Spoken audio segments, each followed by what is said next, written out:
What if everything you've heard about the world's first murderer and his forgotten son is only a shadow of a much deeper and more mysterious story? Have you ever wondered why some stories, especially those about Cain and his descendants, seem to vanish between the lines of Scripture? Why did ancient religious leaders go to such lengths to bury the writings of a man whose very name means dedicated? Could it be that the most dangerous secrets of early humanity were hidden not in what was written, but in what was erased? Before we start, take a second to ask yourself, how much do you really know about Cain after the murder? Or about his son Enoch, the other Enoch? Not the one who famously walked with God. Most of us grew up hearing about Enoch, the righteous man taken by God. But there's another Enoch, Cain's son, whose name echoes through lost histories, whose city may have been the birthplace of all civilization, and whose legacy includes visions so controversial, church leaders worked for centuries to silence them. Imagine that. A city built by a cursed man, a son destined to witness things no one should see, and a story so potent, copies of it were hidden in remote caves for thousands of years, ready to uncover what's been kept in the shadows. If so, type 888 in the comments and make sure you're subscribed, because the story ahead might change the way you see everything you thought you knew about good, evil, and the origins of human society. Let's begin not in a temple or a palace, but in a lonely field under a sky heavy with storm clouds. The book of Genesis tells us that in the earliest days, the world was still fresh from creation, and the ground itself seemed alive with possibility. Adam and Eve, banished from Eden but not from hope, had children who grew up with stories of the garden. Their sons Cain and Abel walked the same wild hills, offered sacrifices, and sought connection with the God their parents once knew face to face. But out there, amid the waving grass and silent stones, jealousy began to fester. Cain, the farmer, grew envious of Abel, the shepherd, whose offerings found favor with God. The question that echoes through history is, why? Why did Cain's gift fall short? Was it the substance? Or was it something deeper, a matter of the heart? Genesis 4:8 paints a picture both simple and horrifying. Cain spoke to Abel his brother, and when they were in the field, Cain rose up against Abel his brother and killed him. Just imagine that moment, the first murder. The first time human hands, meant for tending the earth, became tools of violence. The ground that had welcomed the blood of lambs now drank in something far more precious: a brother's life. Let's pause here and think. Have you ever wondered how that must have felt for Cain, standing over his brother's body? Did he tremble with guilt? Did he feel relief? Or only dread? The text is spare, but the emotion is undeniable. He becomes the first person in history to bear the unbearable weight of taking another's life. And when God calls to Cain, asking, "Where is your brother Abel?" the reply is defiant, chilling. "I don't know. Am I my brother's keeper?" With that question, humanity's relationship with responsibility and denial begins a struggle we still see every day. But here's where the story takes a turn that most of us miss. God does not strike Cain down on the spot. Instead, he says, "Your brother's blood cries out to me from the ground." Imagine that the very earth itself, bearing witness, crying out for justice. God's response is as much about mercy as judgment. Cain is marked not just as a fugitive, but as someone set apart, untouchable, carrying both punishment and protection. Have you ever felt like your own mistakes marked you in ways you couldn't escape? That's the human condition, isn't it?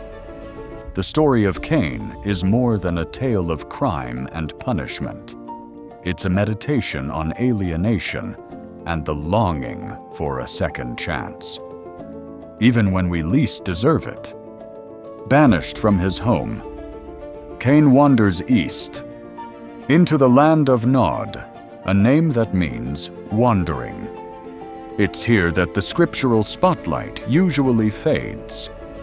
But it's here, in the shadows, that our true story begins.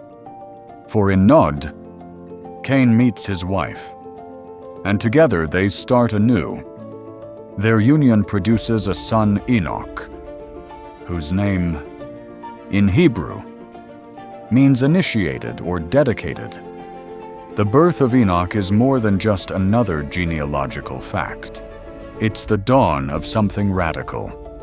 Cain, once doomed to be a restless wanderer, chooses to build. He lays the foundations of the world's first city and names it after his son, Enoch. Let's think about that for a moment. Why would a man cursed to wander decide to build a city? Was it an act of rebellion, of hope, or maybe a desperate attempt to create something lasting out of a shattered life? The Bible doesn't tell us his motives, but history and archaeology suggest that early cities were more than just shelters. They were attempts to push back against chaos, to carve order out of the wild, and perhaps to create a new kind of belonging for outcasts. So the first city rises not from the hands of a hero, but from a murderer longing for meaning. And in its streets, a new generation grows up, with Enoch at the center. But what kind of world was this? Was it a place of safety or suspicion? Did the mark on Cain bring protection? Or did it cast a shadow over everything he built? In the world of ancient myth and forbidden texts, the city of Enoch became a symbol, the birthplace of innovation, but also the beginning of humanity's long tension between ambition and obedience, between knowledge and humility. And this is where the story deepens, because it is in this city among stone walls, flickering firelight, and whispered stories that Enoch, the son of Cain, receives visions that will shake the world. But what were these visions? And why did the religious authorities work so hard to erase them from history?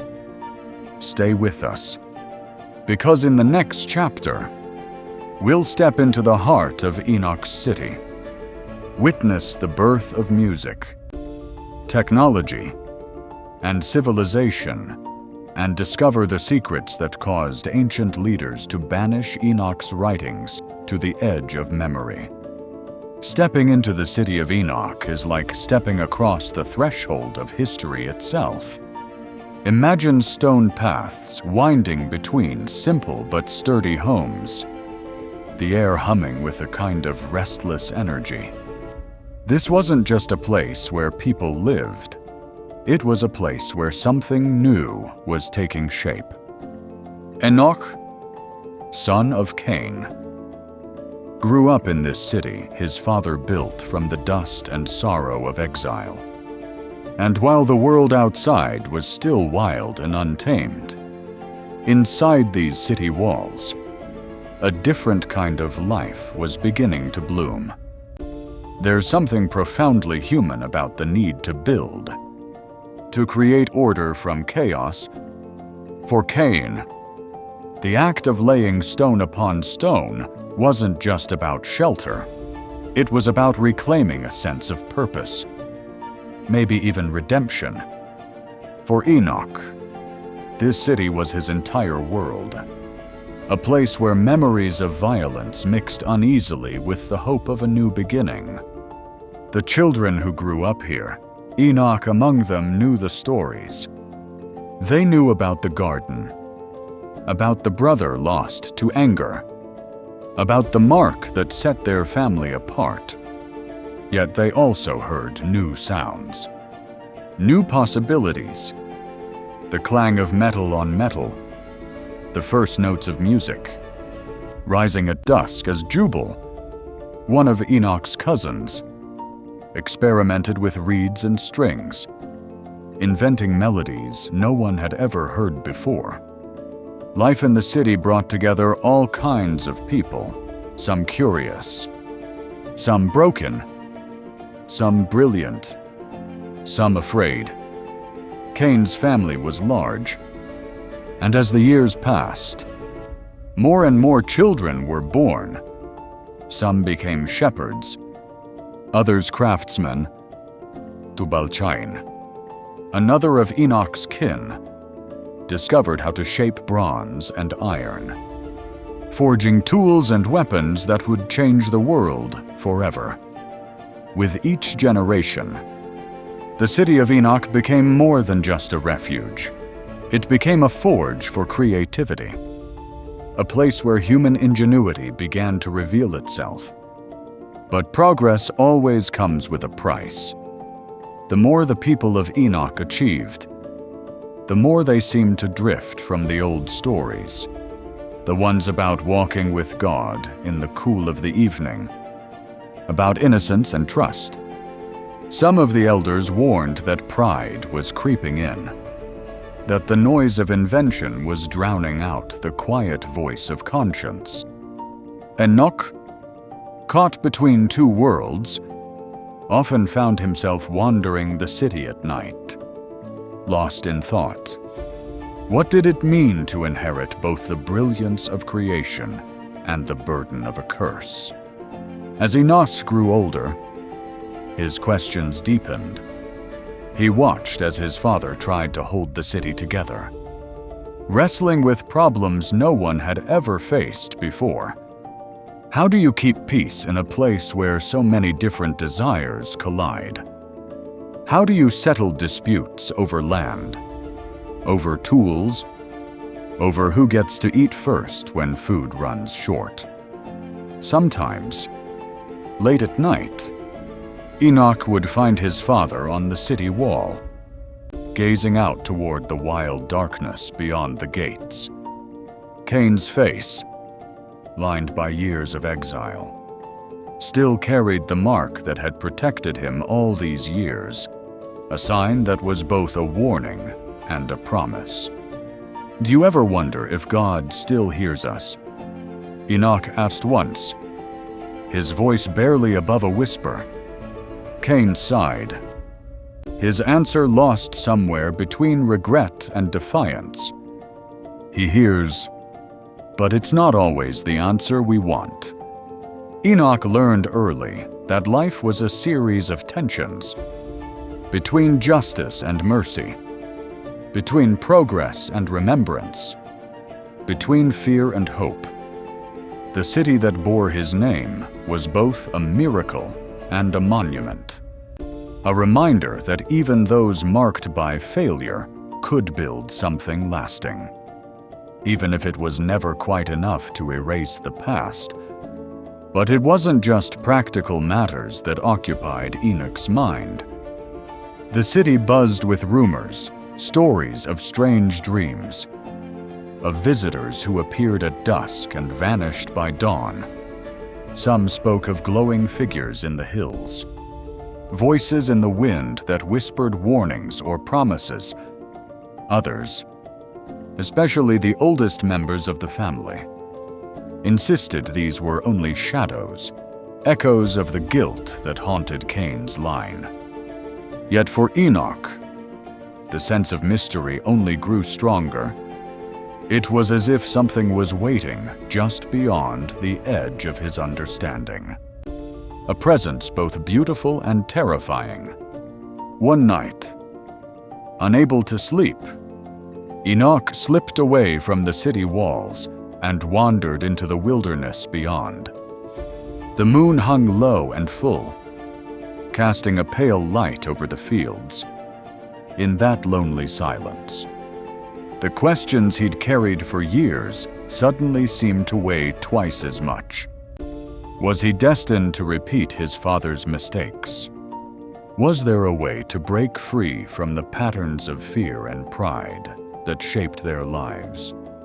As the wind shifted, carrying the scent of distant rain, Enoch lifted his head and whispered a simple prayer, not out of ritual, but out of longing. For a moment, nothing happened.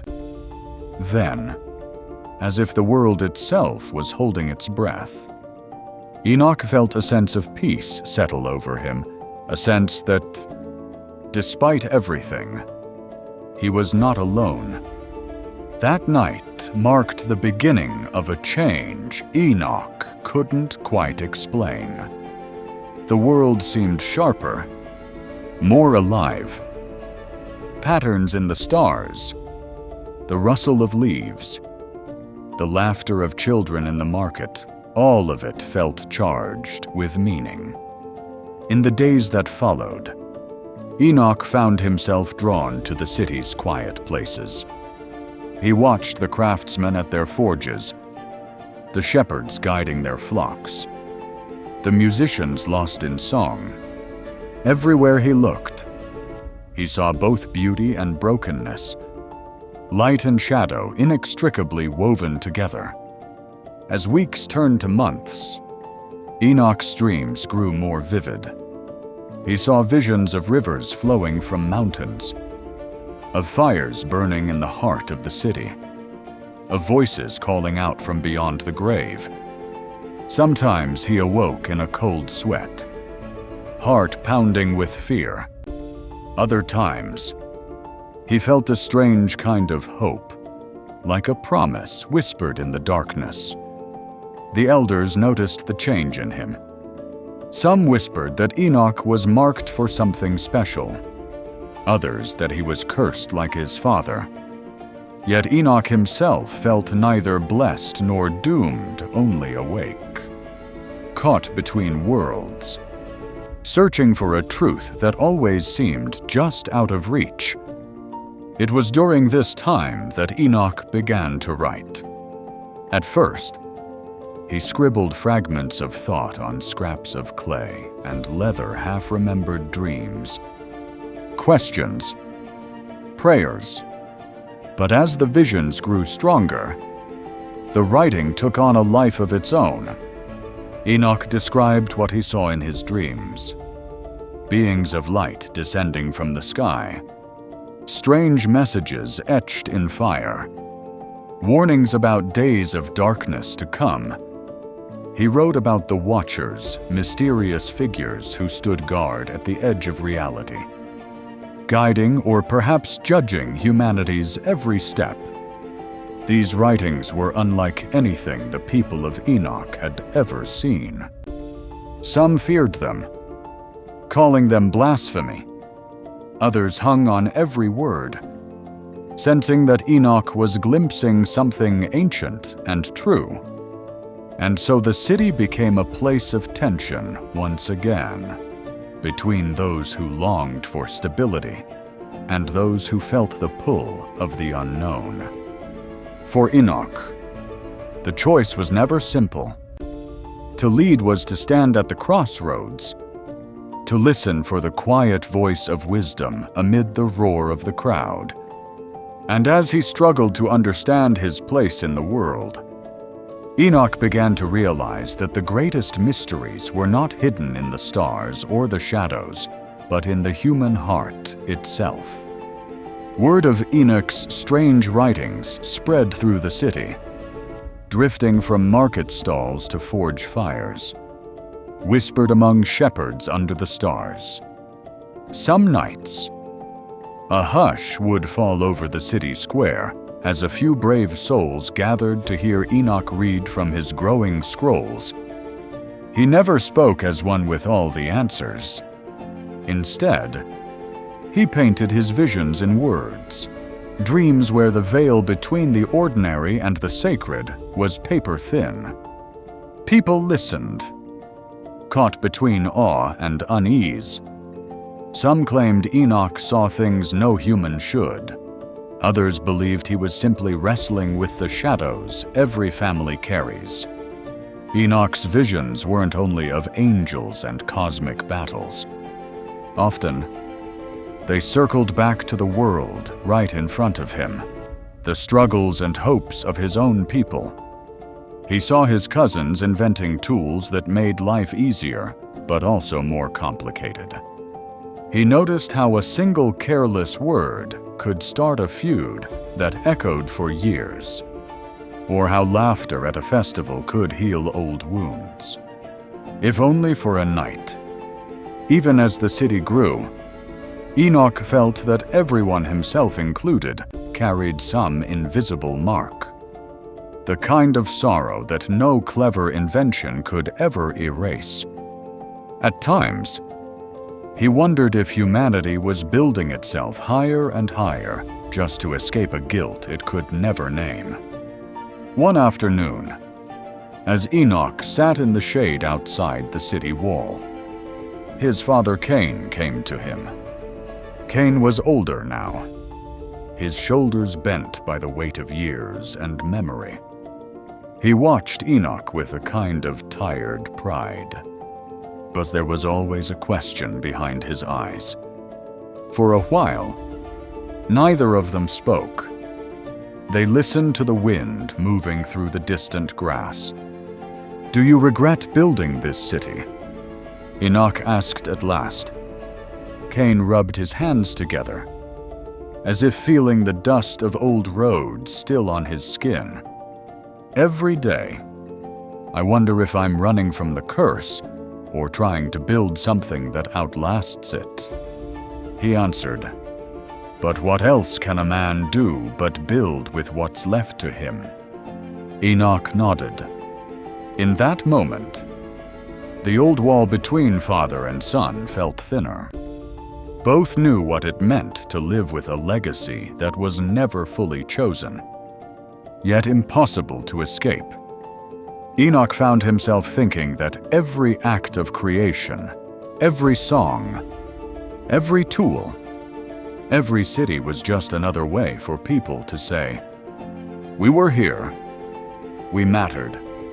Even in exile, we found a way to keep going." The world outside Enoch City was changing too. Stories drifted in from distant clans, rumors of people who still lived in tents, moving with their flocks, whispering prayers by firelight. Some told of Adam and Eve, still living in sorrowful wisdom, far from their lost garden. The divide between those who built and those who wandered seemed to widen with every generation.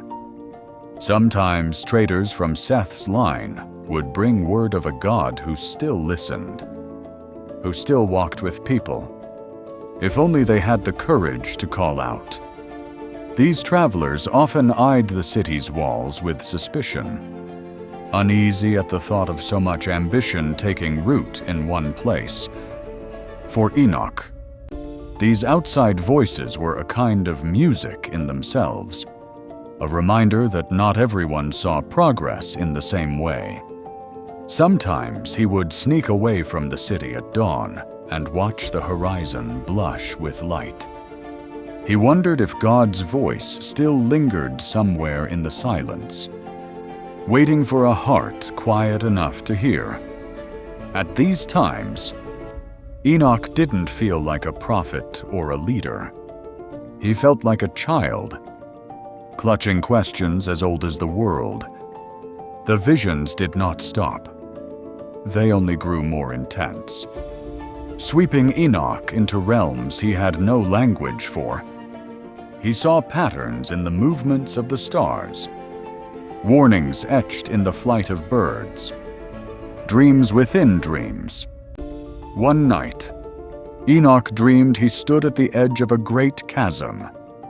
Across the gap, he saw a tree blazing with light, a tree he knew was meant for all humanity, yet from which his family had always been barred.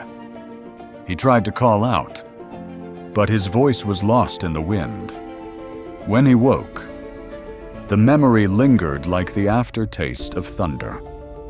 People began to visit Enoch, seeking counsel. Some hoped for answers about the future. Others just wanted reassurance that their grief was not unseen. Enoch rarely gave them certainty, but he listened deeply. Sometimes, listening was enough to let someone find their own way home. At other times, Enoch spoke in riddles the ground remembers. The blood of the innocent is never silent.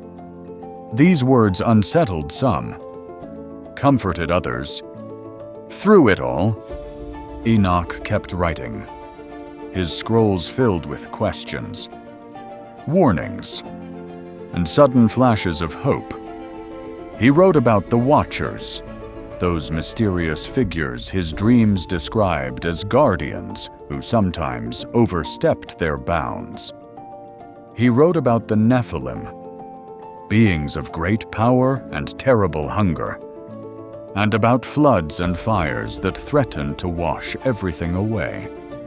But for every tale of darkness, Enoch found a way to speak of light, reminding his listeners that every night holds the seed of a new day, and that even the cursed can choose kindness. Enoch City, once a symbol of exile and defiance, slowly became known as a place where questions could be asked without fear. The city's people didn't always understand their strange leader, but they learned to respect his searching heart. And as Enoch walked its winding streets, he came to believe that the truest cities are not made only of stone and wood, but of stories and prayers and the fragile, fierce hope that refuses to die. As the years went by, Enoch's writings began to take on a life of their own. Some of the younger generation would sit beneath the fig trees and try to puzzle out the meanings hidden in his verses. The older ones, who remembered the first days of the city, often shook their heads at what they called riddles. But even they couldn't deny that Enoch's voice brought a kind of gravity to the community. He seemed to know when trouble was brewing before anyone else did, and his advice sometimes delivered as a parable, sometimes as a simple word, helped the city steer clear of the worst storms. One hot evening, a group of craftsmen approached Enoch, worried about a feud that had flared up over the division of metals and tools. The argument had turned ugly, threatening to split whole families apart. Enoch listened to them, his face unreadable in the flickering torchlight. When they finished, he spoke quietly. "If you forget where you came from, you'll lose more than metal. You'll lose each other." The words weren't magical, but they seemed to settle something. Later, the quarrel died down. No one could quite say why. Enoch never claimed to be a judge, but somehow people trusted him with their burdens. Maybe it was because he carried his own with such honesty. Maybe it was because he was never afraid to sit in silence with someone, letting their sorrow or shame breathe. He understood, more than most, that sometimes people just needed a witness. A city, after all, is built as much from shared grief as from stone. He continued to have dreams, sometimes peaceful, sometimes filled with dread. In one, he saw the city gates thrown open as a tide of water swept through, carrying away the careless and the proud. In another, he saw figures wrapped in light and shadow, weaving in and out of the city, their intentions unreadable. Some mornings he woke with tears on his cheeks, not knowing if they were for the world as it was or the world as it might have been. Word of Enoch's visions began to spread beyond the city walls. Travelers and traders from distant lands would linger, hoping to hear a fragment of his wisdom, or perhaps catch a glimpse of the prophet himself. Some took his stories home, weaving them into their own legends. Others went away unsettled, haunted by the suggestion that the world was stranger and more perilous than it appeared. Enoch, for his part, paid little attention to his growing fame. He was more concerned with what was happening inside the city, the way the old wounds never fully healed, the way hope and fear chased each other through every alley. His father, Cain's, grew quieter with age. The man who had once tried to shape a new destiny out of exile now spent his days tending a small garden, coaxing life from stubborn earth. He and Enoch would sometimes share a meal, saying little but finding comfort in the simple act of being together. In those moments, the burden of history felt lighter. Enoch never stopped loving his father, even when the shadow of the past hung heavy over them both. It wasn't long before Enoch City faced its greatest challenge. One dry season, the wells began to fail. Crops withered, tempers flared, and talk of curses and punishment returned. Some whispered that the city had grown too proud, that the old mark on Cain's line had finally caught up with them. In the cool hours before dawn, Enoch would walk the empty streets, searching for answers. He pleaded with the people not to lose faith in each other, reminding them that every blessing is fragile, every triumph easily undone by fear. One morning, as the sun rose behind the hills, Enoch gathered the people in the city square. He spoke plainly. "We built this place together. We can lose it together if we forget what binds us." He led them in prayer, not with grand gestures, but with simple words, asking for wisdom, for mercy, for the courage to begin again. The drought passed, though not all at once, and the city endured. People remembered that season for years, telling their children how faith, however battered, had carried them through. During these times of testing, Enoch's visions became more urgent.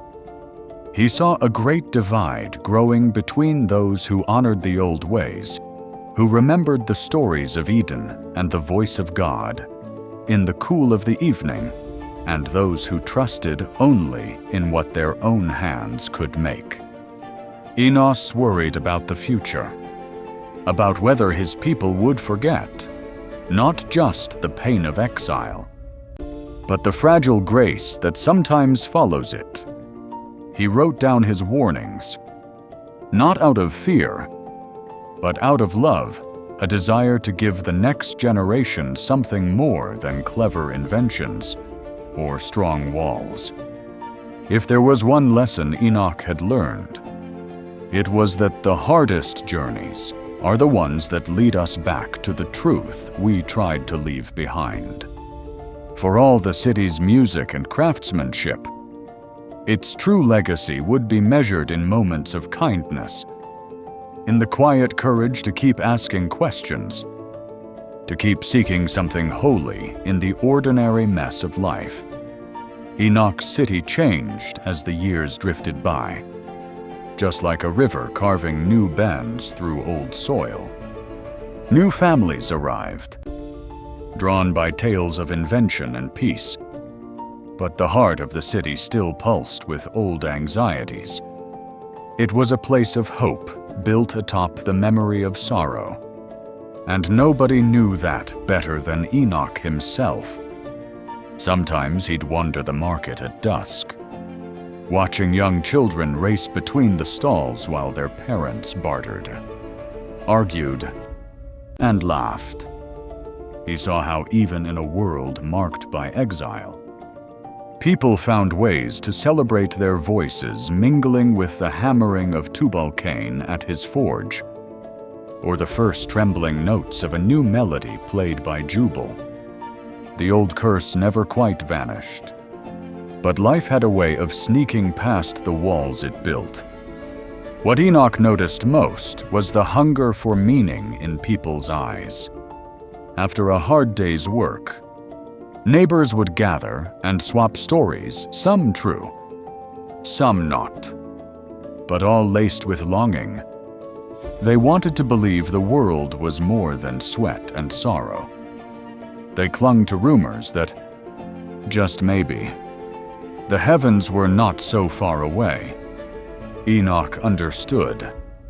He, too, was looking for signs, some thread to weave together his visions and his daily life.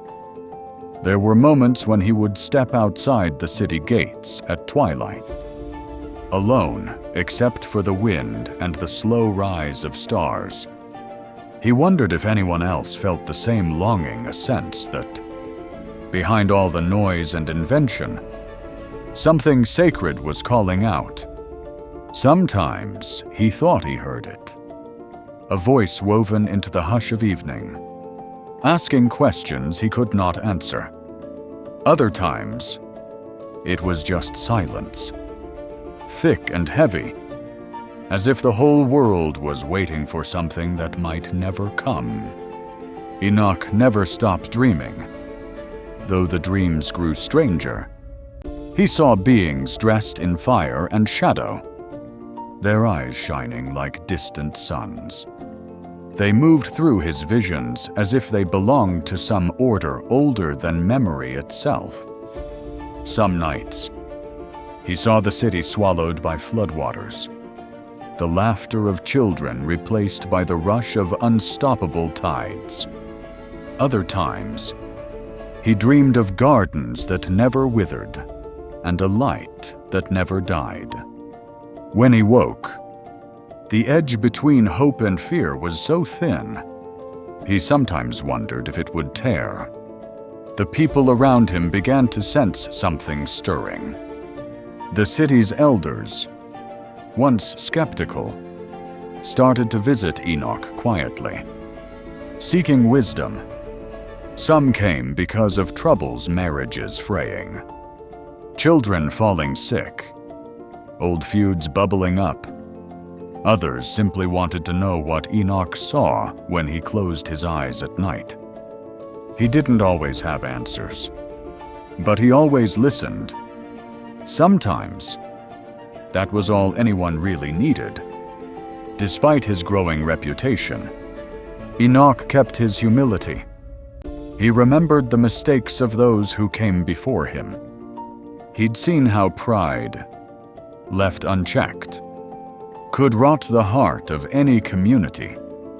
He urged people not to let success blind them to compassion, reminding them how easy it is to forget who you are when things are going well. When disputes threatened to split families, he'd say, "A strong city is built on forgiveness, not just stone."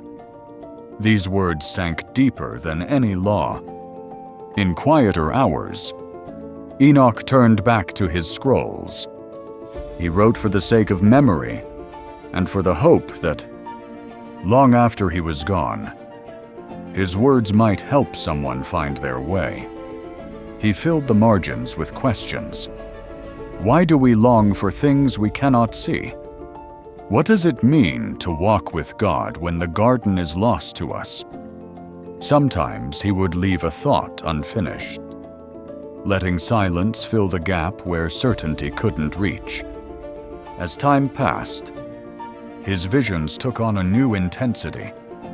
He saw a world where the boundaries between earth and heaven blurred, a place where the mistakes of one generation became the wisdom of the next. He saw angels descending, not to punish, but to guide and teach. He saw children building altars from broken stones, lifting their voices in prayer, not out of fear, but gratitude. In these moments, Enoch felt an ache in his chest, an ache that was part sorrow, part hope. There were nights when doubt crept in, and Enoch wondered if any of it mattered. The city, for all its progress, was still a place where people hurt each other, where greed and envy were never far from the surface. But then, in the darkest hours, someone would knock at his door, needing comfort, needing to be reminded that forgiveness was still possible. Each time, Enoch offered what he could not certainty, but presence, and that presence became his greatest gift. The seasons cycled on. Children grew up, became parents, and told stories of the old days, the days when Enoch walked among them, quiet and thoughtful, always searching the horizon. The city changed, but the questions Enoch left behind remained, echoing in the hearts of everyone willing to listen. As the years continued their steady march, the city Enoch called home began to sprawl outward, its outer walls pressed by new homes and bustling workshops. Innovations born in its heart spread outwards. Tools improved. Music grew more intricate, and the rhythm of daily life pulsed with the confidence of a people who believed they were forging something new in the world. Still, beneath that hum of progress, old wounds sometimes throbbed. The mark of Cain had faded from most memories, but it was still whispered about in corners and behind closed doors. Some believed the city's good fortune was a sign that the curse was over. Others felt sure it was only waiting for the right moment to return. Enoch often walked these new streets as dusk settled in, pausing to watch families gathered around their evening meals. He was always gentle with the children, offering a kind word or listening to their simple joys. The little ones had no memory of exile or violence. They only knew the city as a place of laughter, stories, and the warmth of community. Sometimes Enoch envied them, wishing he could see the world with fresh eyes, free from the burdens that haunted his generation. One late afternoon, as the sky glowed orange and purple, a stranger arrived at the city gates. He was old, his cloak worn thin, but his eyes held a quiet fire. Word traveled quickly, and soon Enoch was summoned to greet him.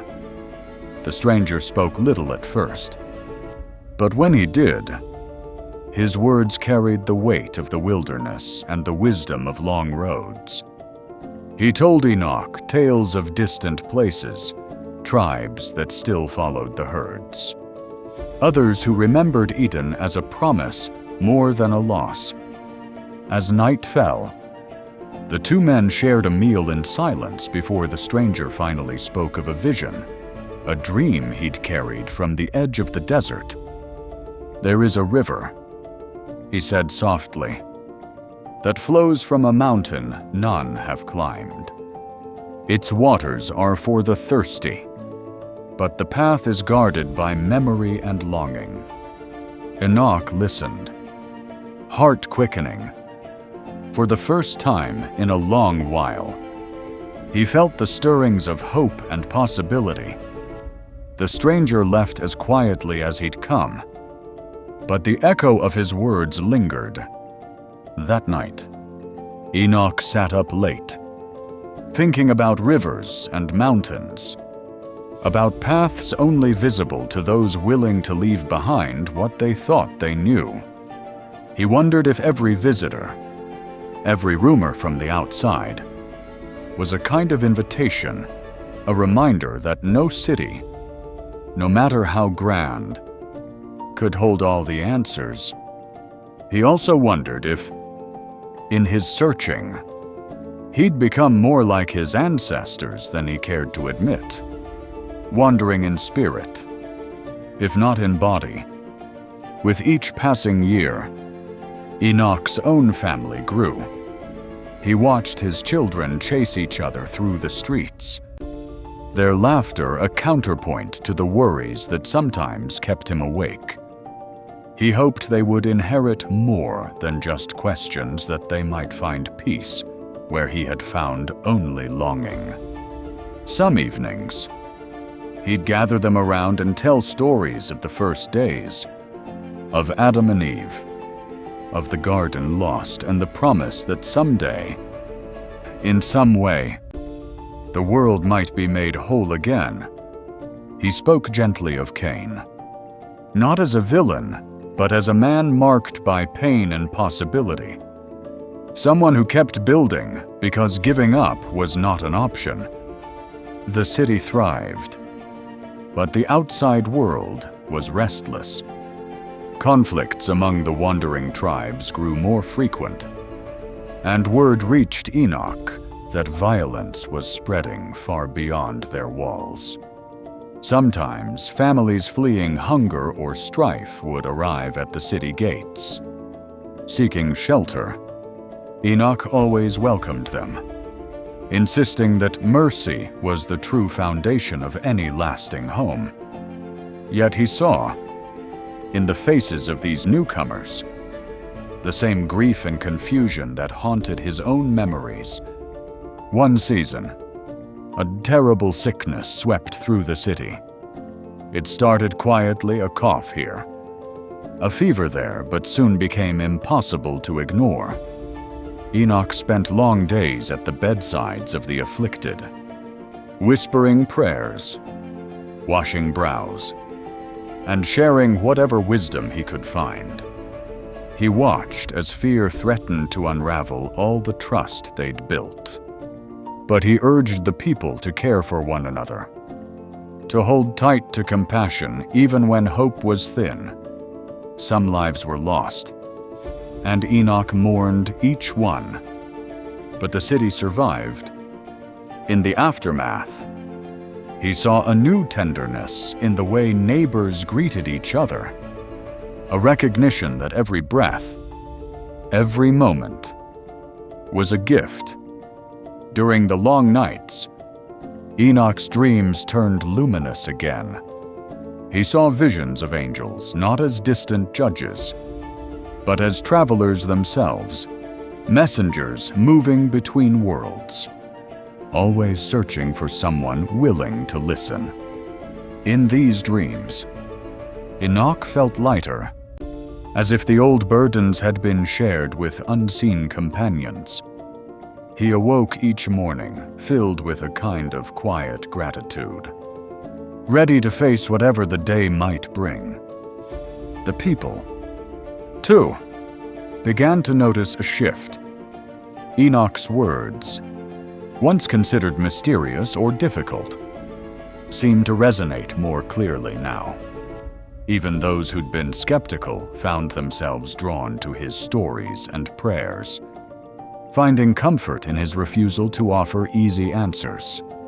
Enoch often reminded them that life's greatest truths were rarely simple, that the search itself was a kind of blessing.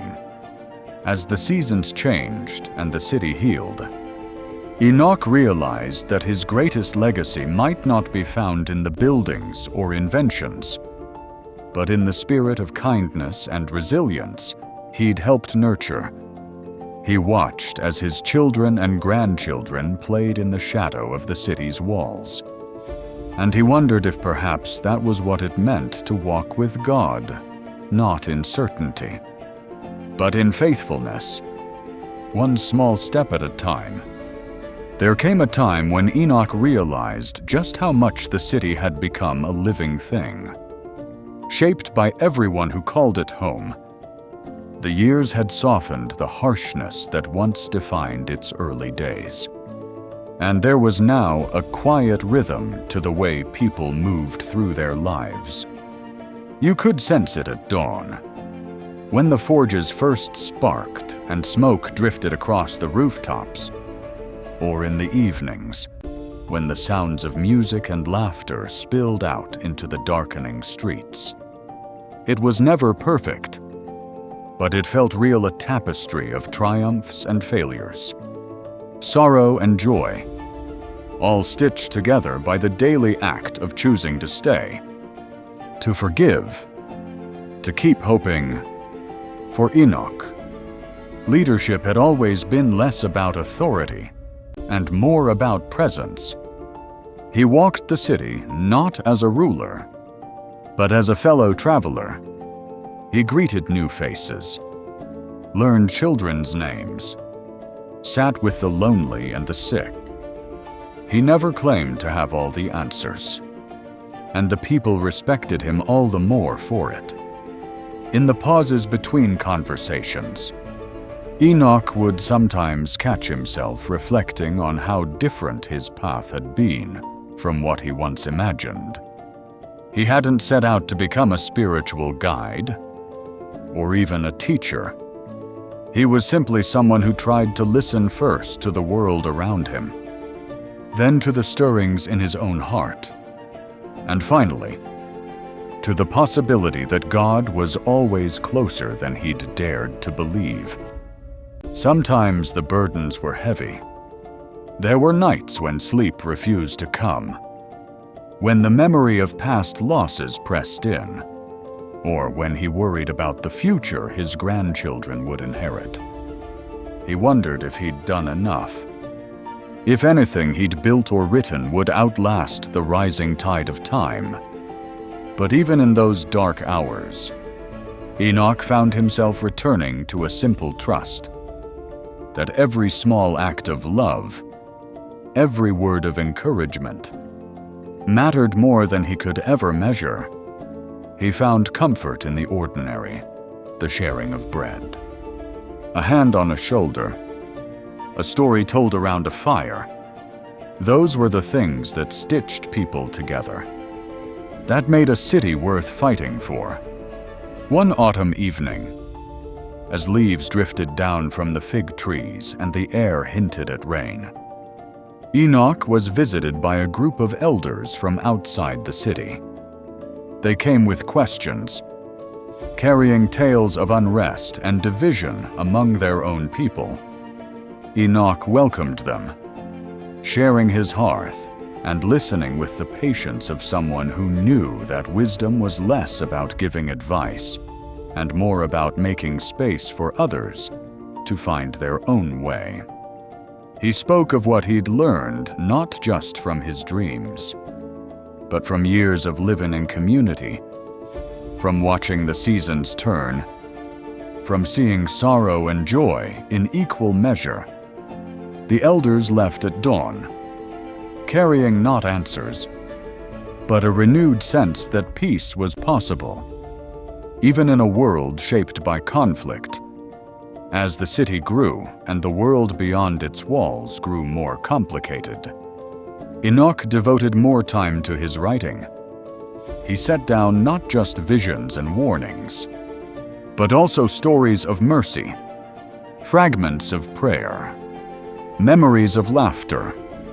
He wrote about the Watchers, those mysterious figures from his dreams and their dangerous curiosity, their longing to touch what was forbidden. He described the Nephilim, whose power brought both awe and dread. And he pondered the deep questions that kept him awake at night. What does it mean to be human in a world where even angels lose their way? How do you stay faithful when the road home is lost to you? It wasn't just the mystical that filled his pages. Enoch wrote about the courage it took to start over, the way forgiveness could mend even the oldest wounds, the beauty of ordinary work done with care. He tried to capture the hush that falls before dawn, the hush that seems to ask, quietly, if today might be different, if this might be the day someone chooses kindness instead of anger, hope instead of fear. Some of his writings were shared in the city square, others were tucked away, intended for the children who would grow up never knowing the world as it once was. Enoch often wondered who would read his words in the years to come, and what they would make of the stories he left behind. He hoped, above all, that they would remember not just the tragedies and warnings, but the possibility of redemption that laced every sorrow with a hint of light. In the midst of all this, life went on. People fell in love. Crops were planted and harvested. Disputes flared and faded. New songs were written. New tools invented. And children still ran, laughing through the narrow lanes at dusk.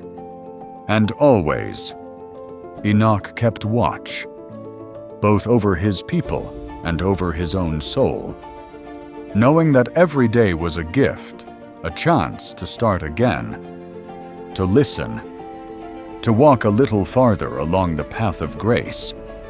Sometimes, Enoch would stand atop the highest point in the city, gazing out over the rooftops and fields. The wind up there was different, cooler, sharper, as if it carried rumors from distant lands. He would close his eyes and let his mind drift, picturing the world beyond the walls, rivers winding through valleys, campfires flickering in the night, travelers telling stories beneath unfamiliar stars. It always reminded him that, no matter how secure a city might feel, the world was vast and full of mystery. He never wanted his people to forget that. He encouraged them to welcome strangers, to listen to stories from far away, to remember that even those who wandered outside their gates were part of a much larger family.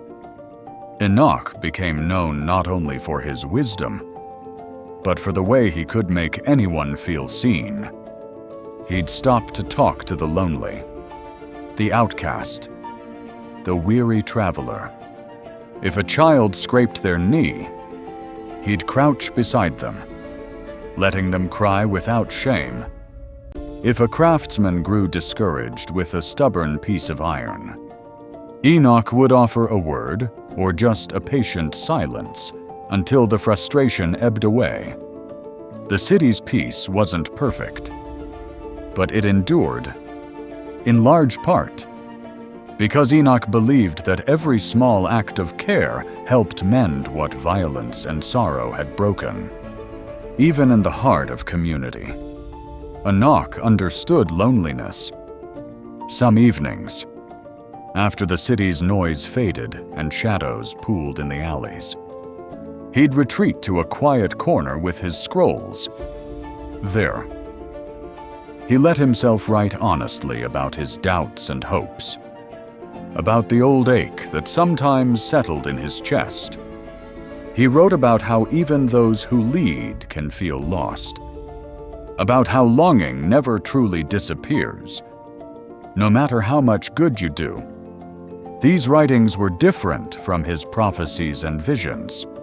They were confessions, gentle and raw, meant for whoever might someday feel the same as he aged, Enoch's dreams grew both brighter and more troubling.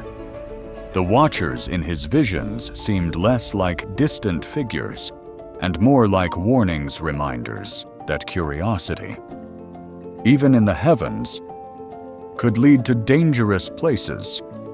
He saw flashes of future storms, of broken promises, of generations struggling to balance the gifts and burdens handed down to them. But in those same dreams, he also glimpsed moments of grace. A mother singing to her child by candlelight, a neighbor forgiving an old debt, a stranger welcomed at the table.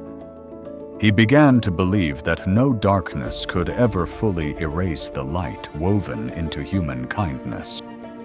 There were times when visitors from other lands would arrive, carrying tales of strife, of floods and famine and wars among the tribes.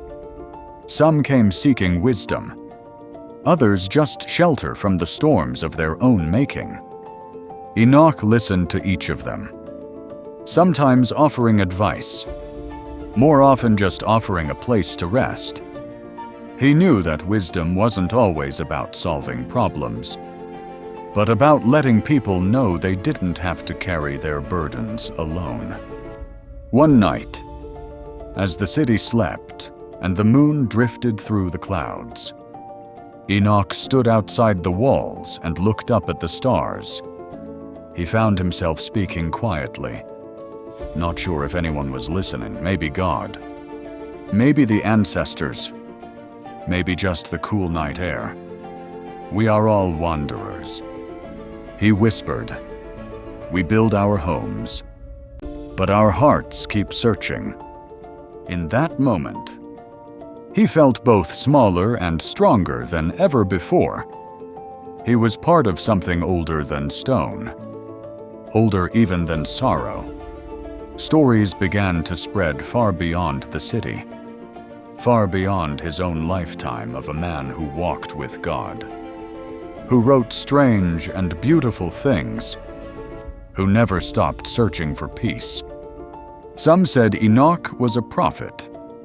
Others said he was a fool or a dreamer. But those who knew him best remembered a man who refused to give up on mercy, who believed that even in a broken world, there was always room to begin again. The older Enoch grew, the more he cherished those quiet moments between dusk and dark. When the world seemed to hold its breath, he'd pause in the middle of an empty street, feeling the last gold of sunlight on his face, and reflect on all that had changed since his childhood.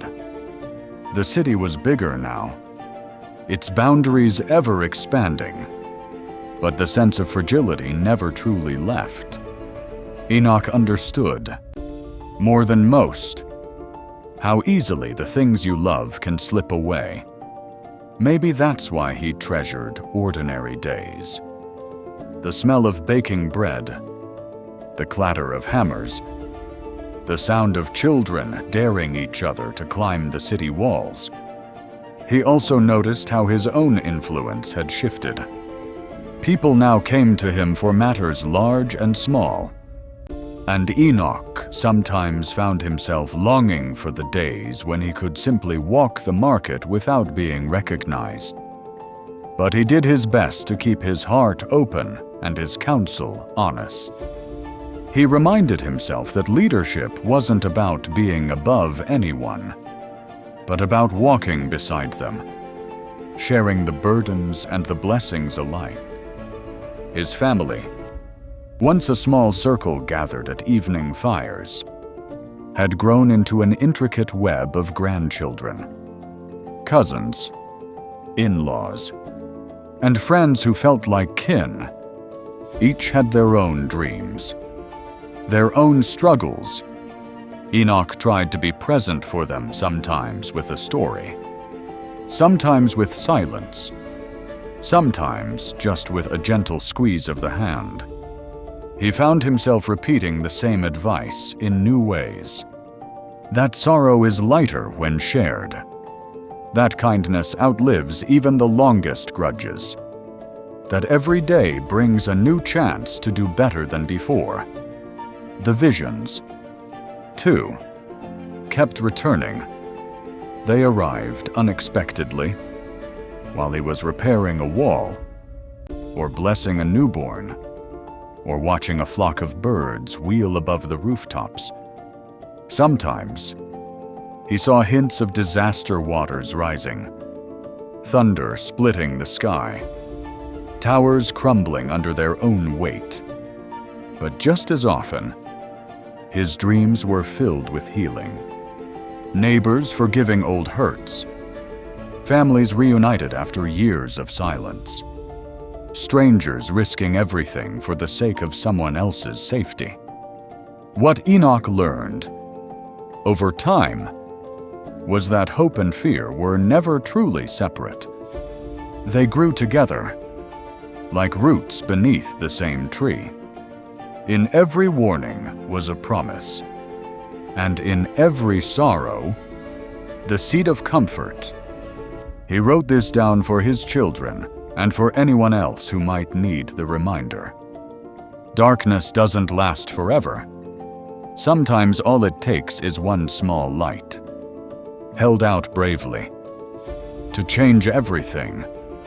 He knew, too, that his own life would someday become a story others told. That thought humbled him. He wanted to be remembered not just as a dreamer or a prophet, but as someone who tried, day after day, to love well and forgive quickly. If the city was his inheritance to the future, then let it be known as a place where strangers were welcomed and no one's pain was ignored. On the anniversary of the city's founding, the people would gather for a great feast. The square would be strung with lanterns, laughter ringing late into the night. Enoch would watch from the edge, his heart full, and marvel at what had come from a legacy marked by pain. He often wondered if his father, Cain, ever imagined that exile could grow into something so alive, so enduring. In the soft glow of the lanterns, Enoch would think of all those lost and all those yet to come, and offer up a silent prayer, not for certainty, but for enough courage and grace to keep going. As the festivals came and went, Enoch began to feel the passing of time in a new way. His hair grew whiter, his steps slower, but his eyes still sparkled when he smiled at a child or listened to a song drifting over the rooftops. He no longer needed to say much. A look or a nod from him often meant more than any speech. He became something of a living legend, though he never saw himself that way. The children would ask their parents what made Enoch special, and the answers would vary. Some spoke of his wisdom, others his kindness. A few whispered stories about the visions and the old mysteries. But those close to Enoch knew that his truest gift was how he made people feel at home in a world that too often felt uncertain. His days became quieter, filled with more listening than talking. Enoch liked to sit in the shade by the city gate, watching travelers come and go. He greeted everyone, no matter how dusty their feet or foreign their accent. Sometimes he'd invite a stranger to share his bread, learning new songs and tales from lands he'd never seen. In those exchanges, he found a sense of kinship that stretched beyond walls or bloodlines. It reminded him that every life was a story, and every story deserved to be heard. In those last years, Enoch spent more time reflecting on his own journey. He remembered the uncertainty of his youth, the restless nights filled with questions, He remembered his father's haunted silences and the weight of being born into a family marked by both guilt and hope. Now, looking back, Enoch saw how every struggle, every loss, every strange vision had shaped him into the man he'd become. There was no single answer, no final moment of clarity. There was only the daily decision to walk forward with integrity, to care deeply, and to hold space for mystery. The city itself had become his greatest teacher. He'd seen how quickly prosperity could slip into pride, how fear could turn neighbors into rivals, how grief and joy could exist in the same breath. But he'd also seen astonishing resilience the way people came together after a tragedy, the quiet generosity that flowed beneath the surface, the way hope kept reappearing, sometimes when it was least expected. Late one night, Enoch was visited in a dream by a figure clothed in radiant light. The presence was gentle but powerful, neither demanding nor frightening. It spoke not in words, but in a kind of knowing, as if everything Enoch had ever wondered was being answered all at once. When he woke, the dream lingered not as a riddle, but as a blessing. He rose quietly, slipped outside, and looked up at the stars. For the first time in a long while, he felt perfectly at peace. From that night on, Enoch's writings grew more hopeful, more urgent. He wrote about forgiveness, about letting go of old wounds, about the possibility that every ending is also a beginning. He reminded his people that the world is always changing. But the things that matter most, mercies, gratitude, faith remain steady as the stars. He urged them to keep seeking, keep building, keep loving, even when the answers were slow in coming. And as Enoch's days drew to a close, the city he helped shape stood as a testament to what was possible when people chose to live with courage and compassion. His legacy wasn't in monuments or victories, but in the simple, enduring truth that every act of kindness ripples outward, touching lives in ways we may never see. Word of Enoch's life and character had begun to travel far beyond the city's walls. Merchants would arrive from distant regions, sometimes bringing news of troubles or opportunities, but just as often carrying questions about the wise old man whose stories could stir hope even in hard times. A few came out of genuine curiosity, others out of desperation, searching for a sliver of guidance or reassurance. Enoch welcomed all of them the same way, with open hands, a calm spirit, and a willingness to listen without rushing to judge. His grandchildren grew into adults, each finding their own path. Some stayed close, building homes and tending gardens. Others left for the world beyond, drawn by adventure or a need to discover who they were apart from the city's familiar embrace. Enoch missed them when they left, but he never tried to hold them back. He understood that every journey had its own purpose, and that sometimes love meant letting go with a blessing rather than holding on with fear. As the seasons shifted, Enoch's dreams became stranger and more vivid than ever before. He saw himself standing at the edge of the world, looking into an endless sky that seemed both inviting and full of questions. He dreamed of vast rivers that ran uphill, of cities made entirely of light, of songs sung in languages he'd never heard. In his waking hours, Those dreams stayed with him, lending a gentle urgency to his words and a quiet fire to his prayers. People noticed the change in him. He seemed lighter, almost unburdened, but there was also a sense that he was preparing for something no one else could see. The elders whispered about it, and even the youngest children noticed the faraway look in his eyes sometimes. Enoch responded with a kind of gentle patience, as if he were learning to live in two worlds at once, the familiar rhythms of his beloved city, and a deeper reality always just out of reach. One twilight, as he sat watching the city grow soft in the amber light, his daughter came and sat beside him. They talked about small things, her children, the new well, the silly songs the kids had been singing. After a while, she fell silent and reached for his hand. "Are you afraid?" she asked, and the question lingered in the hush. Enoch squeezed her hand, his voice as warm as it had ever been. "Not afraid.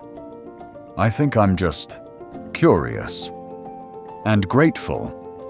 I've seen so much, lost so much, been given even more. If there's something beyond all this, I trust it will be good." She nodded, tears brimming, and they sat quietly together as the first stars appeared. The next morning, Enoch rose with the sun and made his way through the city, stopping to visit friends and neighbors, sharing a smile or a story or a silent embrace. People sensed something was different, and many of them paused from their work to watch him pass. By midday, Enoch walked out to the far fields, moving slowly, as if savoring every step, every blade of grass, every breath of wind. It was there, alone but not lonely, that he looked up and felt the world open around him. There was no fear, just the overwhelming sense that he was being welcomed, drawn into a presence larger and more loving than anything he'd ever known. For a moment, everything was still, and then Enoch was gone, no trace left behind. Just the memory of a life lived with honesty, humility, and an ever-widening heart. The city mourned, but they also celebrated. Songs were sung, stories told, and for generations to come, Enoch's name would be spoken not with sorrow, but with the kind of wonder that gives people hope. His children and grandchildren shared his teachings about mercy, forgiveness, curiosity, and faith, reminding each other that the greatest legacy was not in what you built, but in how you loved. Long after Enoch was gone, the city he had helped shape still echoed with his spirit. People went about their daily routines, but every now and then, someone would pause at a familiar spot, a shaded bench near the gate, a quiet place on the wall where Enoch once lingered, and remember the old stories. The youngest children, who barely remembered the sound of his voice, would beg their parents and grandparents to tell his tales again. Some were simple, gentle memories. The time Enoch stayed up all night comforting a grieving neighbor, or the afternoons when he let kids pelt him with fig fruits just to make them laugh. Others took on a mythic tone, swirling with dreams and visions, the kind that sparked arguments or left listeners silent and wide-eyed. The scrolls Enoch left behind became treasured heirlooms. Families gathered to read his words aloud, passing the old stories from generation to generation. When times grew hard, when drought or sickness threatened, or when disputes risked tearing the city apart, someone would inevitably find comfort in Enoch's advice. They'd recall how he always called for patience, for kindness, for the courage to keep searching even when answers felt impossibly far away. His vision of hope, rooted in honesty, became the quiet anchor for people learning how to rebuild after disappointment, how to hold each other through loss, how to begin again as years turned to decades and then centuries. The legend of Enoch spread. Travelers carried his story to distant places, sometimes blending it with their own traditions or adding flourishes to suit a new audience. In some versions, Enoch became almost supernatural, a man who walked straight into the arms of God, bypassing death itself.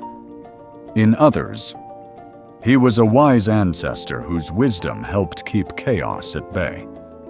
But at the city's heart, those who still remembered the way he moved among them never let the stories stray too far from the truth.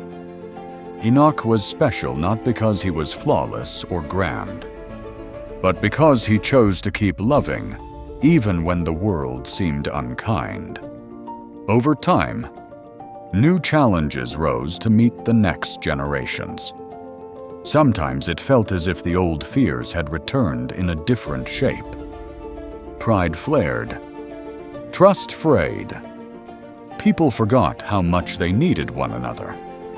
But each time the city faltered, someone would dust off one of Enoch's scrolls and read aloud his gentle reminder that even the greatest city could not stand unless its people cared for the weak, forgave the wounded, and honored the stories of those who came before. As the city's story stretched onward, visitors continued to arrive, drawn by rumors of a place where wisdom was valued and where a man once walked so closely with the divine that he simply vanished into light. Some came to learn, others just to see if such a place could truly exist. Many left with new stories of their own, changed by the kindness they'd been shown, or the chance to share their burdens with someone willing to listen. And so, Enoch's legacy was never just about miracles or prophecies. It was woven into daily life, the way a neighbor brought soup to a sick friend, the way children learned to ask questions without fear, the way strangers were welcomed without suspicion. Through all the generations, Enoch's story reminded people that to walk with God was not just an ancient mystery, but a choice that could be made anew every morning. In the simplest acts of grace, generations passed, and Enoch's city changed in ways he never could have imagined.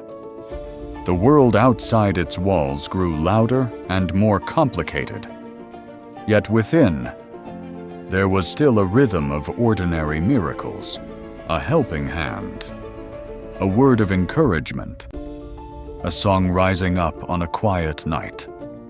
Enoch's descendants, and the generations who followed, built on his example, sometimes stumbling, sometimes soaring, always learning that love was more powerful than fear. When someone new arrived and asked about the city's secrets, they weren't pointed toward monuments or grand achievements, but instead to the small kindnesses that made life rich. In the cool of the evening, elders still gathered in doorways, swapping tales and sharing old verses from Enoch's scrolls. The children would play in the dust at their feet, listening half distracted. But every once in a while, a line would stick a reminder that wisdom wasn't locked away in the past, but alive, carried from one heart to another, There was comfort in knowing that even as old faces disappeared and new ones took their place, the values that had shaped the city's beginning never truly faded. Travelers who paused in the city felt it. 2. Some could not explain why the place felt different, only that it seemed easier to breathe. Easier to admit their hurts. Easier to hope. They would leave carrying something invisible, but real. A renewed belief that goodness could survive in a world that often seemed harsh. Enoch's story, in the end, became less about the man himself and more about the invitation he offered. People realized you didn't have to see angels or right visions to walk with God. You only had to choose, again and again, to care, to forgive, to listen, to keep searching for the holy in the ordinary. It wasn't a legacy built on perfection, but on persistence, the willingness to return to love no matter how many times the world disappointed you. In the quiet spaces between chores and celebrations, parents still whispered to their children about the night Enoch disappeared, not as an ending, but as a promise that just maybe, when we choose mercy and humility and wonder, we, too, come a little closer to the mystery Enoch touched. His life reminded everyone that even the most troubled story could be redeemed, and that every act of kindness could ripple out farther than anyone would ever know.